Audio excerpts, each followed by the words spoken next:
देश देशांतर के विद्वान आने लगे, कश्मीर के, दक्षिण भारत, काशी।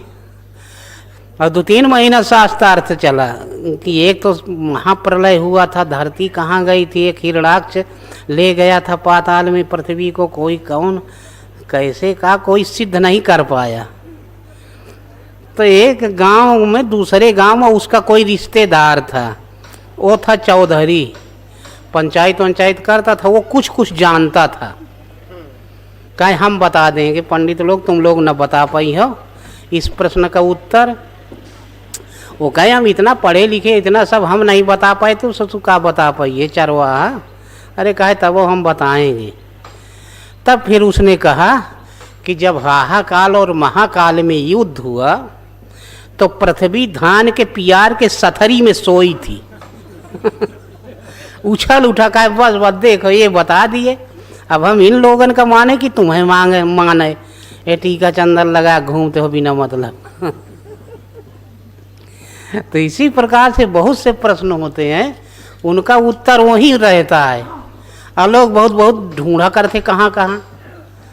जैसे बाल समय रवि भक्ष लियो तब तीनों लोक भयो अंधियारो, कि हनुमान जी सूरज को लील गए, तीनों लोक में अंधेरा हो गया। विज्ञान कहता है पृथ्वी से 11 लाख गुना बड़ा है सूरज, और सूरज का एक ढेला गिर जाए तो धरती पट जाएगी। और हनुमान जी सूरज को लील करके किस पृथ्वी पर खड़े थे, आखिर पृथ्वी कहाँ चली गई थी? बात यहाँ पर अटकती है। अब इसी को लोग ढूंढते रहते हैं, कहीं की बात और कहाँ। अब इसका उत्तर कोई न जान पाएगा जल्दी, वही जान सकता है जिसको सतगुरु प्राप्त हों। क्योंकि सतगुरु के ध्यान से उघरहि विमल बिलोचन हिय के, मिटहि दोख दुख भव रजनी के, सूझहि रामचरित मणिमाणिक, गुप्त प्रगट जहाँ जो जय खानिक। सतगुरु के ध्यान से निर्मल नेत्र खुल जाते हैं, विवेक नेत्र, तीसरी नेत्र, तो फिर वो देखने लगता है। रामचरितमानस जितने भी शास्त्र हैं सब अपने आप समझ में आ जाता है। यथा सुअंजल अंजिदक साधक सिद्ध सुजान, देखत कौतुक शैल बन भूतल भूरि निदान। खेल खेल में ही वो सब जगह सर्वत्र घूम लेता है, सब देख लेता है, बैठे बैठे समझ लेता है। तो इसलिए बौद्धिक स्तर से जितने भी शास्त्र हैं उसमें समझना बहुत कठिन है। हिंदी जितने भी धर्मशास्त्र हैं हिंदुओं के, सब में मार काट हिंसा लिखी है। कितने तो महाभारत में मर गए और कितने में मर गए, कितने राम रावण के युद्ध में, देवासुर संग्राम में। और कहते हैं अहिंसा परमो धर्म। जैनियों में है कि चींटी समेत मत मारे। अब कृष्ण भगवान का तो उनके मत के अनुसार तो नरक होना चाहिए। कृष्ण भगवान तो सबको मरवा दिए, कितनी हत्या कराए। लेकिन अहिंसा परमो धर्म, तो ये बाहर वाली लड़ाई नहीं है। यानी जितने भी ये विकार हैं, काम है, क्रोध है, लोभ है, मोह है, आत्मा को क्षरण करने वाले हैं, इनका त्याग कर देना, इनका मारना ही अहिंसा है। इनके बहाव में बह जाने का नाम हिंसा है। तो इस प्रकार से वैराग्य रूपी हनुमान, वैराग्य ही हनुमान है। और हनुमान जी का जन्म कहाँ से होता है कि 3 बाप माँ एक ही थी। पवन पुत्र केसरी नंदन शंकर जी, एक ही बाप होना चाहिए, तीनों का समान अधिकार था। इसलिए जिन्हें शिव कहा गया, शंकर जी, तो एक स्थिति है।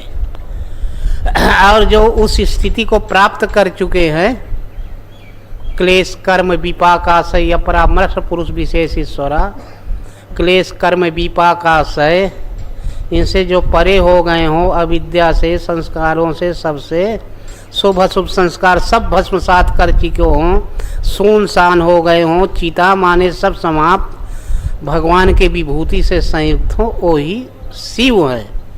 ऐसे महापुरुष ही सद्गुरु होते हैं। इसीलिए तुम त्रिभुवन गुरु वेद बखाना। तो अनादिकाल से ये स्थिति थी और जिन्होंने प्राप्ति किया वो गुरु हैं। तो पूर्वे सामपि गुरुवे काले नानक छेदा, तो काल से परे हैं। नानक देव कहे वो अकाल पुरुष हैं, उनका नाम ओंकार है। और ओम नमो अरिहंताणाम, कि जिन्होंने सब शत्रुओं को मार चुके हों। महावीर स्वामी कहते हैं उनका नाम ओम है, उनको मैं नमन करता हूँ। तो जब सद्गुरु मिल जाएंगे कोई तत्वदर्शी महापुरुष, तब वैराग माने होता है हनन, मान का हनन कर देना। जो सामाजिक बंधन है दुनिया का है, कोई कुछ का है कोई कुछ का है, मस्तराम मस्ती में आग लगे बस्ती में। सद्गुरु के ध्यान से वैराग का जन्म होता है। वैराग रूपी हनुमान, इंद्रियों में दृढ़ता का आ जाना ही गदा है, प्रेम ही पूंछ है। और यथा संसार जो भरा है मन में वही समुद्र है। तमाम संकल्प अथाह उठते रहते हैं, इनको पार करेगा कोई वैरागवान साधक। तो वैराग की जब शुरुआत होती, कोई भी सद्गुरु का ध्यान करने लगता है और वैराग की शुरुआत होती है उसके हृदय में, तो 3 लोक, स्थूल सूक्ष्म कारण, यही 3 लोक हैं। 10 इंद्री ये हैं, 4 अंतःकरण, यही है 14 भुवन। 3 लोक 14 भुवन हैं। जीव के टिकने के लिए स्थल है, इन्हीं विषय वासना भरी है और अविद्या का प्रकाश है। तो कोई भी जो यानी है शुरू में साधक जब स्वरूप ही सूरज है और सद्गुरु के स्वरूप का चिंतन करता है, जब करने लगा चिंतन, तो जो अविद्या वाला प्रकाश भरा था वहाँ अंधेरा हो जाता है और ईश्वरीय आलोक से भर जाता है। उसी को कहा गया 14 अधिदैव। 14 में, 3 लोकों में, 4 अंतःकरण, 10 इंद्री, इनमें दैवी संपत्ति का संचार हो गया। अब वो प्रकाश हो गया, तब 3 लोक भय अंधियारो। तो ऐसे ही सब बात है और ऐसे नहीं है कि जैसे लोग सोचते हों। तो कोई भी है भगवान का पाने की विधि और वैराग शुरू से ही हो जाता है। लोग घर में रहते, एक मर गया दूसरे को फूंक गया, ऐसे उसे मरघट वैराग कहा जाता है। क्योंकि ये संसार एक है प्रकृति और इसमें जो है भय है हमेशा, और वैराग का जन्म हो जाना। किशोर है लेकिन सिंह का बच्चा सिंह है, जो प्रकृति से निर्भय हो गए हों। महापुरुष सबका अर्थ एक ही होता है, श्वास प्रश्वास का जप करना। यही है पवन पुत्र, श्वास प्रश्वास का जप करने लगे तो वैराग का जन्म होगा। श्री गुरु पद रज मृदु मंजूर अंजन नयन अमीय दर्ग दोष विभंजन। तो ये संपूर्ण भवरोगों की दवा है। श्री सद्गुरु के चरण के रज की में चित्त की वृत्ति ओत प्रोत हो जाए, आंजन जैसे मंज जाए, तब वैराग का जन्म होता है। तो बाहर की बात नहीं है सब भीतर ही गए। और कोई भी है, जब लोग बहुत भटका करते सब है, लेकिन प्रत्येक महापुरुष सबकी बात एक है। चाहे जैन हो, बुद्ध हो, ईसा हो, कोई भी है कि सद्गुरु के बिना और उनका नाम जप है, उनका नाम है ओम, और ओम से सब राजी रहते हैं। और कुछ कहोगे तो विवाद होगा, सांप्रदायिक झगड़ा, और प्रत्येक संप्रदाय के लोग ओम पर राजी रहेंगे। क्योंकि ईसा में भी है ओमेन है, तो इस्लाम में है ओमेन है, उसमें आमीन है, उसमें ओमेन है, सिखों में ओंकार है, और इसमें जैनियों में भी ओम है, सब में ओम है। ओम प्रत्येक के स्वर में प्रवाहित रहता है। तो इसलिए बीज मंत्र होता है केवल ओम। सारे मंत्रों की उत्पत्ति वहीं से हुई है। अब कबीर साहब है, तुलसीदास जी है, राम जपे हैं वाल्मीकि महाराज। राम ओम में कोई अंतर नहीं है, राम भी ओम में परिणित हो जाता है। तो मंत्र केवल एक ही होता है, लंबा चौड़ा मंत्र नहीं है। वो तो विनती हो जाती है, प्रार्थना हो जाता है कि ओम नमो भगवते वासुदेवाय। कि जो ओम से सबके श्वास में प्रवाहित हैं, ऐसे वासुदेव परम देव परमात्मा को मैं नमन करता हूँ। गायत्री है, प्रार्थना, ये सब, लेकिन है केवल ओम ही जपना है। लेकिन जल्दी कोई जपा नहीं करते, विश्वास है नहीं होता, कुछ में कुछ आगे पीछे समेट लगा दिया करते हैं, उसमें पुछल्ला जोड़ देवा करते हैं। तो इसीलिए थोड़ी सी भ्रम हो जाता है, देरी हो जाती है। लोग सोचा करते हैं ना नौ नगद न तेरा उधार, जल्दी से जो कुछ होए। कोई गया शंकर भगवान से प्रार्थना किया, आरती किया, शंकर भगवान से कहा हे भगवान आप खुश हो जाते तो हम तुम्हें रेवड़ी चढ़ाऊती।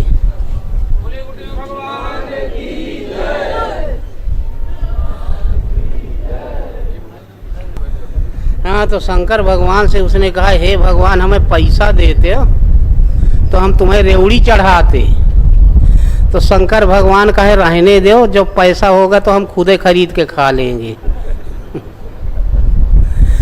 तो पहले लोग मनौती मान देते हैं, बाद में वो प्रार्थना किया करते हैं। बात यहाँ पर गड़बड़ हो जाया करती है, यानी निष्काम भगवान का भजन करें।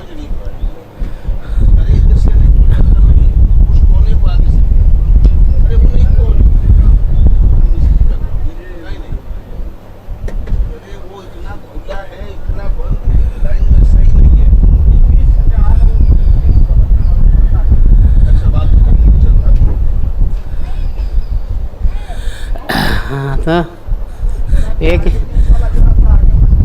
तो इसलिए निष्काम यानी भगवान का नाम जपे और उसमें जल्दी आए ना,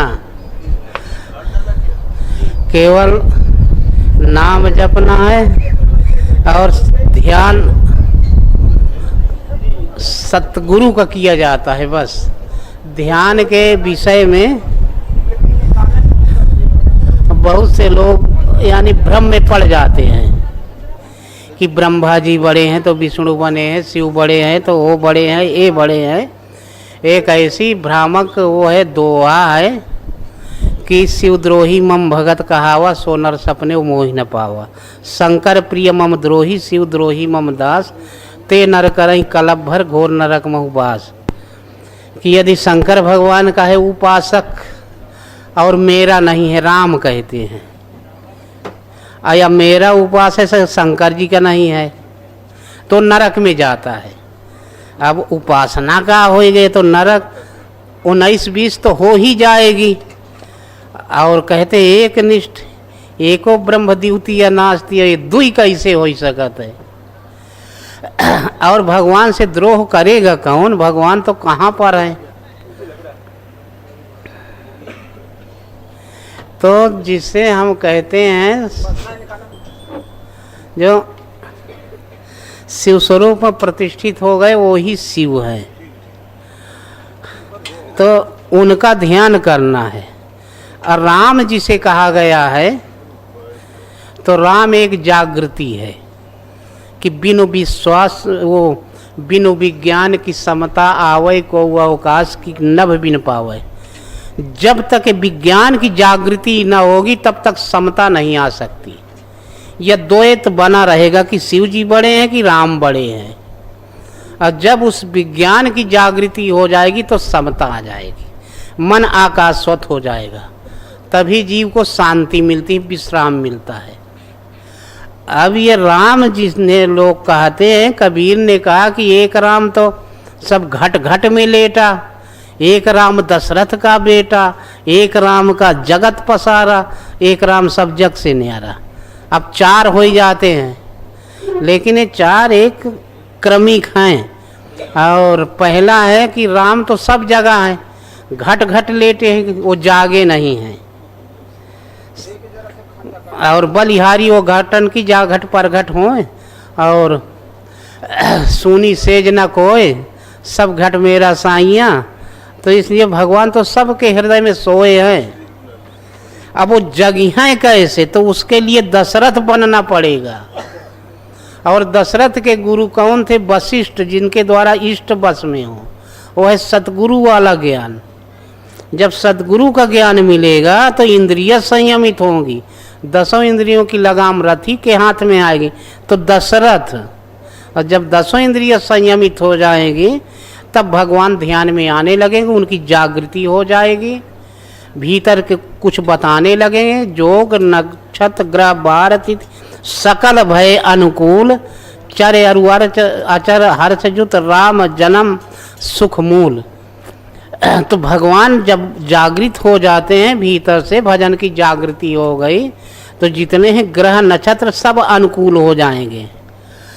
सकल तिथि, चर माने जो भागने वाले संकल्प हैं, रुकने वाले, बाहर दैवी आसुरी सब यानी अनुकूल हो जाएगी। तो बस यही है, उसे कहा जाता है विज्ञान। अनुभव की अंग स्पंदन होने लगे, सपने में भगवान बताने लगे, सुसुप्ति अवस्था में बताने लगे, तो थोड़ा बताने लगे। तुलसीदास जी कहते हैं कि रिपुरुज पावक पाप मैं प्रभु गए गनी न छोट करी, यानी अग्नि हो, पाप हो, भगवान हो, रोग हो, इन्हें छोटा ना समझना चाहिए। थोड़ा भगवान खट खुट करे लगे हृदय में, अंतर जगत में, तो विराट हैं। जैसे एक बूंद पानी समुद्र का है तो वो समुद्र भरा है, सब गुण धर्म है उसमें। अग्नि थोड़े है लेकिन ईंधन रखा जाओ वो पूरा संसार जला देगी। ऐसे पाप है, ऐसे रोग भी है। तो भगवान की यही जागृति, यही विज्ञान है। तो हम लाख सदगुरु की सेवा करें, हाँ सब कुछ, लेकिन वो विज्ञान की जागृति नहीं, हृदय में कुछ खटखुट होता ही नहीं, तो अंधकार भरा हुआ है अंतःकरण में, तब भी भगवान खुश नहीं है। वो कहे आंधर बाद बड़े पड़वा खाए जाए, पाप पुण्य बराबर है। अब भीतर से अनुभव की जागृति हो गई, भगवान बताने लगे कि सेवा करो, ऐसे सेवा करो, अब वो नहीं करता तब भी भगवान नाराज हो जाएंगे। तो इसलिए कहते हैं कि गुरु पितु मातु बंधु पद देव सब जाने, तो सब कुछ सदगुरु बताने लगते हैं, वो कराने लगते हैं। उनके निर्देशन पर चल कर के ही उन्हें जाना जा सकता है। तो बात सब एक ही है, किंतु जब हमको ध्यान करने लगेंगे तब वो जागृति आती है। उस जागृति का नाम विज्ञान है, जो बहुत बड़ा भागशाली होता है तभी जागृति। इसे सेवा और भजन दो होती हैं, तो सेवा का बहुत महत्व है। और जब तक सेवा नहीं होती तब तक की जागृति नहीं होती। इसीलिए तुलसीदास कहें तरई न बिनु से मम स्वामी, राम नमामि नमामि नमामि। कि तारे से ऊर्ध्वमुखी वृत्तियाँ नहीं हो सकती, सेवा से होंगी। और तो सेवा करना है शरीर से। जैसे अब भंडारा होगा, सब लोग आते हैं, बहुत से लोग ऐसे रहते हैं कि हमको ये सुख यहाँ नहीं मिला, क्योंकि वहाँ पर एयर कंडीशन है, एसी लगी हुआ, कूलर है, टीवी है, सब है, अखबारों सवेरे आ गए, चाय आ गए। अब कुछ कमी खटकी कहीं हमें वहाँ पर नहीं अच्छा लगा, हमें ये दुख मिला। जब यह करे करा तो घर में रहे, तो ये सुख का है, सेवक सुख चाहे। अब मान भिखारी व्यसनी धन शुभगति व्यभिचारी, लोभी जस चाह चार गुमानी, नव दो चाहते प्राणी। कि सेवक है तो सुख कहाँ मिलेगा। तो यह जितना पेड़ के नीचे पड़ा रहा, खूब माटी में लोटे, रात दिन खूब सेवा करे, तो उसी का नाम तपस्या है। तो एक साल में सबसे बड़ा पर्व होता है सारे 3 लोक में गुरु पूर्णिमा, क्योंकि सब में कुछ इतिहास भरा है। प्रहलाद है, होली है, कैसे है, तो सबसे बड़ा गुरु पूर्णिमा होती है। तो इसलिए 2-3 दिन कबीर कहीं एक रात का जोर लगा दे, छूट जाए भरमासा धोबिया जल बीच मरत पियासा। तो इसलिए निष्कपट भाव से, निर्मल मन से। और कहते हैं रावण का सिर उतना ही बढ़त रहा जितना ही काटे, जैसे तीरथ का पाप। तो तीरथ में पाप न करना चाहिए, नहीं चौगुना छठगुना वो बढ़ते चला जाता है। एक लाला रहा और एक रहा बहेलिया। तो बहेलिया रहा जंगल में, एक महात्मा भटक गए थे और प्यासे थे। वो बहेलिया शिकार करने गया था, देखा महात्मा को, बूढ़े रहे, पानी वानी ले गया, पिलाया, नहाया, फिर आटा मांग लाया, गांव से लाया, उन्हें रोटी बनाया, टिक्कड़ खवाया पियाया, हाथ पैर दबाया, और फिर वो चले गए। महात्मा नाम बता दिए, बेटा ऐसे ऐसे जपा करो, हमारा ध्यान किया करो। और फिर बहेलिया अपने कर्म में प्रवृत्त हो गया, वही शिकार करता रहा। संयोगन उसका शरीर छूटा, और उसी दिन एक लालव का शरीर छूटा। श्रीवास्तव का तो रेल पटवारी लेखपाल किसी का खेत बिगाड़े, किसी का बनाए, लेकिन बहुत बड़ा पुण्यात्मा था। यमराज ने लेखा जोखा लिए उनके जीवन बही का देखे तो कहा अरे यार मुंशी जी, तुम्हारे जीवन में तो केवल एक घड़ी नरक लिखा है, इसके बाद हमेशा बैकुंठ ही तुमको लिखा हुआ है, कहाँ जाओगे बताओ। तो लाला सोचे कि एक ही घड़ी का नरक है, उसे पहले भोग लेते, बाद में बैकुंठ में तो रहना ही है। कहा अच्छा हमें तुम नरक दिखाओ, एक घड़ी नरक कर दो। तो नरक में बना दिए सर्फ योनि उसको। तो जब सर्फ बन गया तो जैसे जैसे मन खराब रहा पड़ोस में, तो पैसे पड़ोसियन का काटी सो वो मरे लगे, तो और पाप बढ़ते गए और बढ़ते गए, हमेशा वो नरक में रह गए। क्योंकि पाप थोड़ा करे लगे फिर वो बढ़ते चला जाए, 1.5 सवाई चौगुना बढ़त चला गया, वहीं वो रह गए। बहेलिया से कहे बहुत बड़ा पापी हो तुम, जीवन पर्यंत तुमने पाप किया, केवल तुमको एक घड़ी बैकुंठ दर्शन, फिर हमेशा तुम्हें नरक, कहाँ जाओगे। कहे हमेशा नरक है तो चलो पहले बैकुंठ दिखाओ, एक ही घड़ी है। बैकुंठ ले गए तो वहाँ मिल गए वो गुरु महाराज, घूमत घूमत देख लिया। कहे भाई छोड़ दे, हम प्रणाम करने, गुरु महाराज यहाँ बैठे हैं। तो प्रणाम किया तो गुरु देखे, कहे करे सरवा कैसे यहाँ आ गए। कहे महाराज आपकी कृपा यहाँ पहुँचा दिया। तो महाराज कहे चल पाँव दबाओ सरवा, नहीं तो पाँव दबाने लगा। 1 घड़ी से 2 घड़ी हो गए, यमराज के दूत कहे महाराज समय खत्म, अब इसे नरक जाना है। महाराज बोले कि आखिर किस पुण्य के फल से यहाँ तक आया। कहे कभी मृत्युलोक में आपकी ये सेवा किया था, तो सेवा का फल 1 घड़ी का यहाँ दर्शन, बैकुंठ दर्शन था इसको, अब वो खत्म हो गया, समाप्त। तो महाराज बोले अब हम तो सेवा कर रहा है, इसको भी उसी में जोड़त जाओ जल्दी से। तो 2 घड़ी और बढ़ गया। अब उससे कहे सर वो पाँव दबावत रहे, नहीं जमराज खड़ा है सामने, पकड़ ले गई। वो पाँव ही दबावत रहेगा, वहीं वो रह गया। तो थोड़ा पुण्य जो होता है, और वो पुण्य की जड़ पाताल होती है। तो समय पाए जिम सुकृत सुहाए। तो इसलिए महापुरुषों का थोड़ा दर्शन और थोड़ा संसर्ग सेवा हो गया, तो एक दिन माने बैकुंठ का आरक्षण हो गया, एक दिन वहाँ पहुँचना ही पहुँचना है। इसलिए कहा गया है कि जड़ और चेतन मग जीव घनेरे, जिन प्रभु देखा जिन प्रभु देखे जिन प्रभु हेरे, ते सब भय परम पद जोगु, भरत दरस मेटा भव रोगु।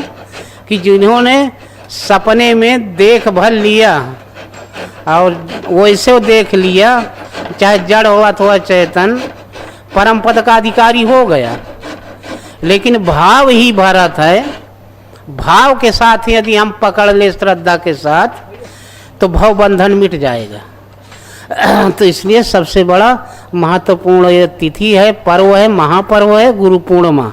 तो इसमें संयम के साथ सबको रहना है, और मन में कपट भावना और चोरी चमारी ये सब नहीं, तो बहुत बड़ा पाप पड़ा करते हैं। और पाप कटता है सेवा करने से। तो इसलिए सेवा करे जैसे हो सके, और वो सेवा ही भजन बन जाया करती है।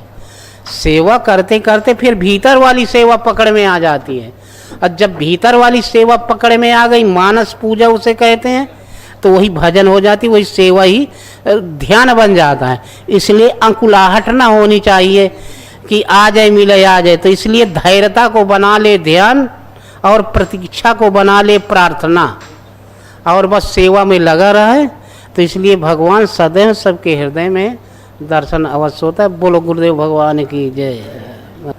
हाँ, एक यादव रहा, वो कम्बल के ऊपर चद्दर साँटत रहा, तो जाड़े में तो हर बार वो छोट बड़ा हो ही जाए, फिर ऊपर से वही के बनाए वे बिगड़े। सवेर हो गया तो समेर ले सब, वो चला गया, सूते नहीं पाए सब। तो ऐसे हर बार छोट बड़ हो जाते, तो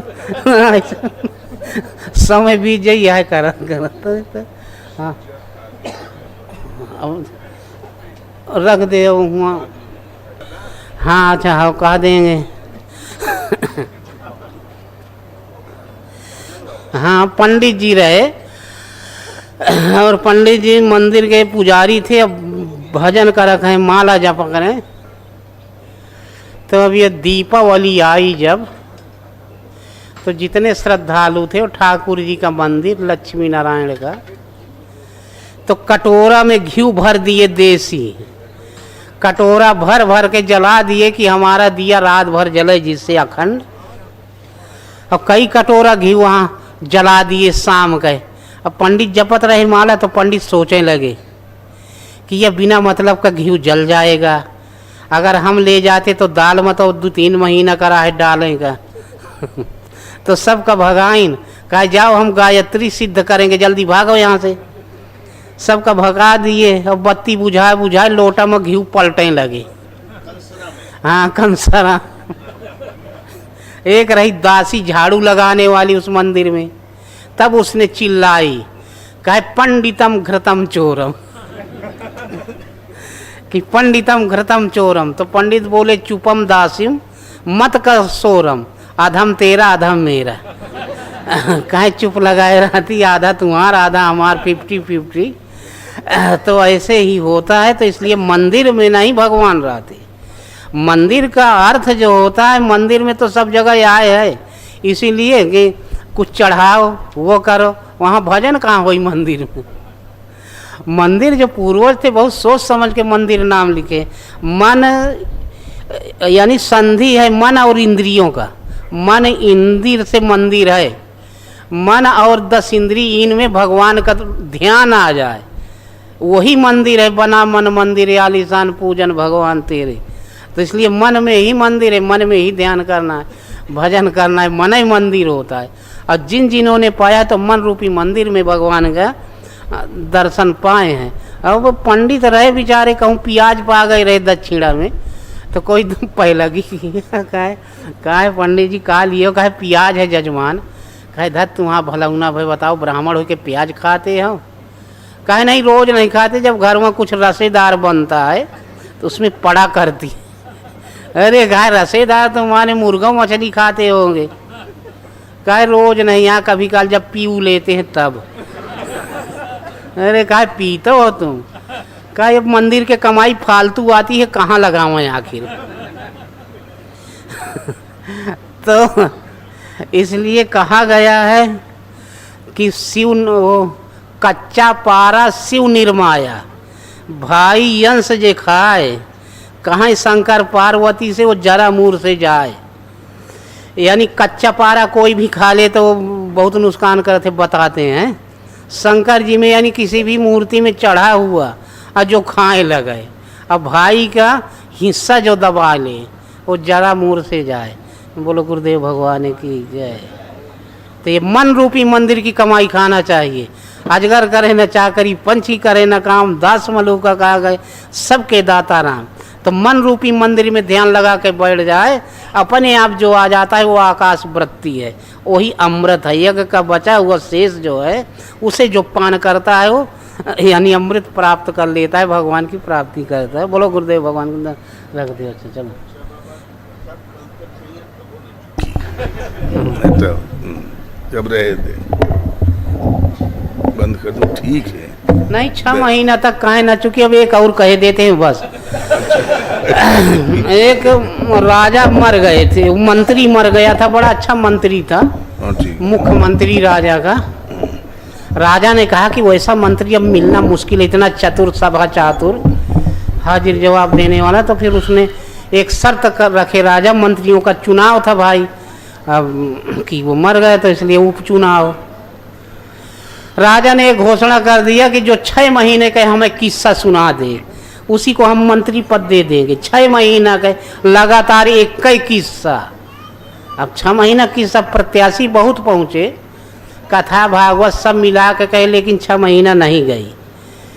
6 महीना किस्सा कहाँ होती है, कोई नहीं सुना पाया। तो एक था, वो था सत्संगी, अब पढ़ा लिखा तो कोई विशेष नहीं था। उसने कहा राजा साहब सब सुना चुके, कोई नहीं कहा पाया, हम सुनाएंगे। राजा कहा अच्छे अच्छे व्याकरणाचार नहीं कहा पाए, तुम सब कहा पाइयो पढ़े या कितना कहा? अरे कहा नहीं तब भी हम सुनाएंगे। कहे हम 6 महीना ज़्यादा ही कहेंगे, कम न कहेंगे किस्सा। तो सब लोग सोचे यह कैसे सुनाएगा। राजा कहा अच्छा सुनाओ, तुम्ही को मंत्री पद देंगे। कहा ठीक है। तो उसने शर्त रखा कि जब तक हम किस्सा कहें कहानी तब तक राजा साहब तुम्हें हूँ करना पड़ेगा। राजा कहे हाँ ठीक है, अच्छा चल देखें कब तक तुम कहते हो। अब वो शुरुआत किया किस्सा कि राजा साहब बहुत पुराने जमाने की बात रही, एक रहा बरगद का पेड़, और इतना भारी बरगद का पेड़ कि 1 लाख उसमें डालें थी। 1 लाख बहुत होती, कहे राजा साहब कहे इतनी एक डाले का यहाँ, कहे फिर एक डार में 1 लाख शाखा था उसमें, एक डार में एक डार में 1 लाख शाखा, फिर कहा एक शाखा में 1 लाख टहनी, एक टहनी में 1 लाख पत्ती, अब फिर कहे राजा साहब एक पत्ती में 1 लाख चिड़िया बैठी थी। कहा कितनी भाई चिड़िया गरी, कहा अपरंपार एक गिनती के बाहर हो गई। शंख महाशंख के आगे 1 लाख डार, फिर उनमें एक में इतना, एक में इतना, एक में पत्ती, फिर एक पत्ती में 1 लाख चिड़िया, बहुत है। कहो आगे किस्सा। तब उसने कहा राजा साहब ऐसा कुछ रहा कि एक चिड़िया उड़ी फुर, तो राजा कहे हाँ, फिर कहे एक चिड़िया उड़ी फुर, फिर रुक जाए 2-4 फुर कह गए, कहे ऐसा भेद पड़ा राजा साहब कि फिर एक चिड़िया उड़ी फुर। राजा ऊब गए, कहे करे सरवा कब तक फुर करवे, कहे जब तक ये सब चिड़िया ना उड़ जाएंगी, जब सब उड़ जाई हैं उड़ा के तब आगे कहेंगे, शुरू से कहते हैं। राजा कहे 15 साल फुर कर तब वो न हो रही हैं, चुकी हैं गिनी तो है। कहे तुम वहाँ बुद्धिमान, 6 महीना किस्सा 2 मिनट में खत्म कर दिया, उसे मंत्री पद दे दिए। तो इसलिए अनंत संस्कार जन्म जन्मांतर की नहीं के कहा गया है, 10 मुख बैठ सभा 1 बारा, और देख अमित आपन परिवारा, अशुत समूह जन परिजन नाती, गणय को पार निशाचर जाति। एक गिनती के बाहर हैं, एक संस्कार में एक जन्म लेना पड़ता है। किंतु यदि राम आ गए तो एक यानी घड़ी में सबको समाप्त कर दे हैं।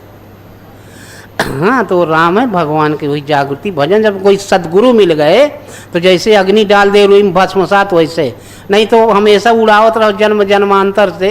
ये जीवात्मा तो शरीरों की यात्रा करती चली आई है। बोलो गुरुदेव भगवान की जय।